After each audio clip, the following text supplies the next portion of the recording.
Good evening to all of you. तो आज हम लोग बात करेंगे बायोलॉजी मंत्र में क्लास 10 के चैप्टर 2 के बारे में, जिसका नाम है नियंत्रण एवं समन्वय। सबसे पहले हम लोग इसमें टॉपिक को कवर करेंगे, उसका नाम है नियंत्रण एवं समन्वय। तो नियंत्रण एवं समन्वय क्या है? नियंत्रण एवं समन्वय की बात करेंगे तो सजीवों के शरीर के विभिन्न अंगों का एक साथ मिल करके जो उद्दीपन होता है हमारे बॉडी में, उसी को हम लोग क्या कहते हैं? नियंत्रण एवं समन्वय। और जब भी कुछ घटना होती है हमारे प्रति, तो उसमें जो हमारा बॉडी है जो रिएक्शन देता है, जो प्रतिक्रिया देता है, उसी प्रतिक्रिया को हम लोग क्या कहते हैं? नियंत्रण एवं समन्वय कहते हैं। इसमें हम लोग उद्दीपन के बारे में देखेंगे कि उद्दीपन क्या है। तो उद्दीपन क्या होता है? पर्यावरण में होने वाले जो भी अनुक्रिया है जो सजीव कहते हैं, उसी को उद्दीपन कहते हैं। जैसे प्रकाश हो गया, ऊष्मा हो गया, ध्वनि, स्वाद, गंध वगैरह, ये सब जो है वो सब क्या कहलाएगा? उद्दीपन कहलाएगा। दूसरा हम लोग नेक्स्ट टॉपिक की बात करेंगे तो वो है जंतुओं में नियंत्रण। तो जंतुओं में जब नियंत्रण समन्वय की बात करेंगे तो जंतुओं में ये जो नियंत्रण समन्वय होता है वो दो प्रकार का होता है। ठीक है, दो मुख्य तंत्र में होता है। और दो मुख्य तंत्र में है, पहले हमारा तंत्रिका तंत्र है अंतःस्रावी तंत्र, यानी कि ये जो है सो इलेक्ट्रॉन वेव के रूप में काम करते हैं और ये हार्मोन्स के रूप में काम करते हैं। ठीक है, ये पहला है सो इलेक्ट्रॉन वेव और दूसरा है सो हार्मोन्स के रूप में काम करता है। इसके बाद की हम लोग बात करेंगे तो नेक्स्ट है हमारा तंत्रिका तंत्र। तंत्रिका तंत्र क्या है उसकी थोड़ी सी हम लोग चर्चा करते हैं। तो ये होता है हमारा न्यूरॉन। जो न्यूरॉन होता है इसी को हम लोग क्या कहते हैं? तंत्रिका तंत्र। न्यूरॉन की बात करेंगे अगर हम लोग तो न्यूरॉन क्या कहता है कि संरचनात्मक और क्रियात्मक इकाई न्यूरॉन है, यानी कि तंत्रिका तंत्र को बनाने का जो काम है वो जनरली कौन करता है? न्यूरॉन ही करता है। हमारा जो न्यूरॉन है वही तंत्रिका तंत्र को बनाने का काम करता है। बिना न्यूरॉन के तंत्रिका तंत्र काम नहीं कर सकती है। और इसमें सबसे मेन रोल कहता है न्यूरॉन में उसके डेंड्राइट, सेल बॉडी और एक्सॉन। ठीक है, तो इसमें न्यूरॉन जो होता है उसमें सबसे पहले ऐसे डेंड्राइट्स होते हैं। ठीक है,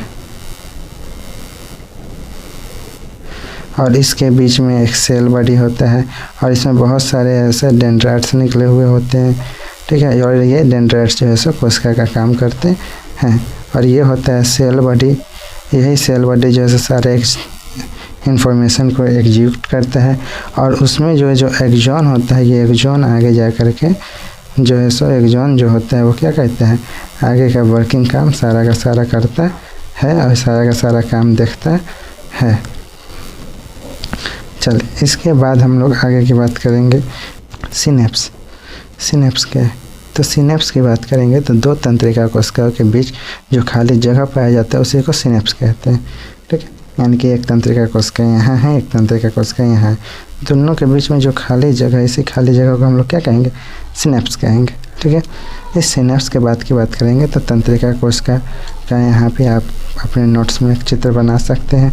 ठीक है, इसके बाद है प्रतिवर्ती क्रिया। प्रतिवर्ती क्रिया क्या होता है?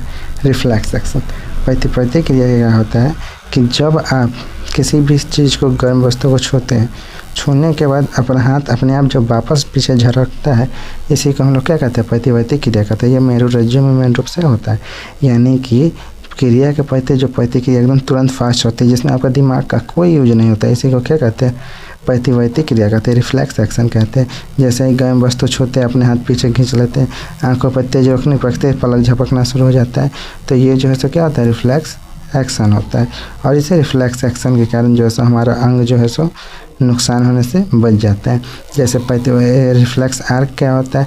तो सबसे पहले जो है सो त्वचा उसको ग्रहण करती है, फिर संवेदी कोशिका उसको नियंत्रण करती है, फिर मेरुरज्जु के पास जाते हैं स्पाइनल कॉर्ड, और वही मेरुरज्जु उसको क्या कहती है? ऑर्डर देती है, और वही जो है सो आगे चल कर काम करता है।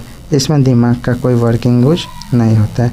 मानव मस्तिष्क की बात करेंगे हम लोग तो मानव मस्तिष्क जनरली जो है सो एक मुख्य समन्वय केंद्र होता है। ये हड्डियों का एक बॉक्स होता है जिसके अंदर जो है सो हमारा ब्रेन क्या होता है? सुरक्षित रहता है।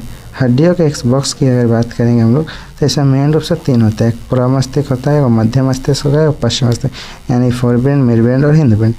फोर ब्रेन का काम क्या होता है? सोचने का क्षमता देता है। क्या कहता है? सोचना आता है, कहना, याद रखना, देखना, सुनना, भूख लगना, ये सब के सब क्या कहता है? पूरा मस्तिष्क कहता है।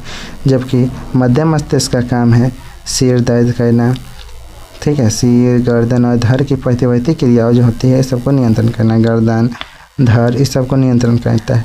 ठीक है। अपश्य मस्तिष्क जो होता है, जिसको अनुमस्तिष्क बोलते हैं, इसका काम होता है ऐच्छिक क्रियाओं की शुद्धता करना और अनैच्छिक क्रियाओं को नियंत्रण करना, यानी कि हमारे बॉडी में दिल का धड़कना, ब्लड का सर्कुलेशन होना, इस सब को नियंत्रण करने किसका काम है? हमारा पश्चिम मस्तिष्क का काम होता है। उसकी थोड़ी सी चर्चा करते हैं कि पौधों में समन्वय क्या होता है। तो पौधों में जो जंतुओं की तरह कोई तंत्रिका तंत्र नहीं होता, ये केवल रासायनिक तंत्रों के ऊपर काम करता है और इसीलिए इसको पौधों में गतियों का समन्वय कहते हैं, ठीक है। और ये भी पौधों में गति जो होती है वो दो प्रकार की होती है, एक होता है उद्दीपन के लिए और एक होता है अनुवर्तन के लिए, ठीक है। तो उद्दीपन के लिए जो अनुक्रिया होती है उसमें वृद्धि से मुक्त होता है, अनुवर्तन के लिए होता है उसमें वृद्धि पर आश्रित होता है, ठीक है। इसके बाद की हम लोग बात करते हैं, तो जो वृद्धि से मुक्त होता है, तो जैसे आप छुई मुई को देखते हैं, छुई मुई को जैसे आप छुइएगा वो अपने आप जाता है, उसकी पत्ती को क्या हो जाता है?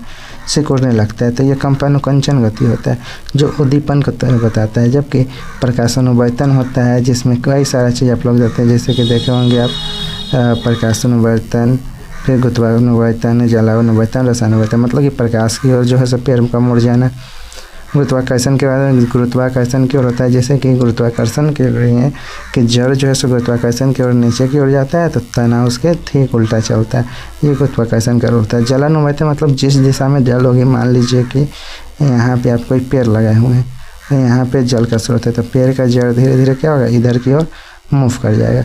रसायनानुवर्तन मतलब कि केमिकल के ओर क्या होना, जिससे जो बी होता है, परागनली होता है, वो बीजांड की ओर जो बढ़ता है, इसी को हम लोग क्या कहते हैं?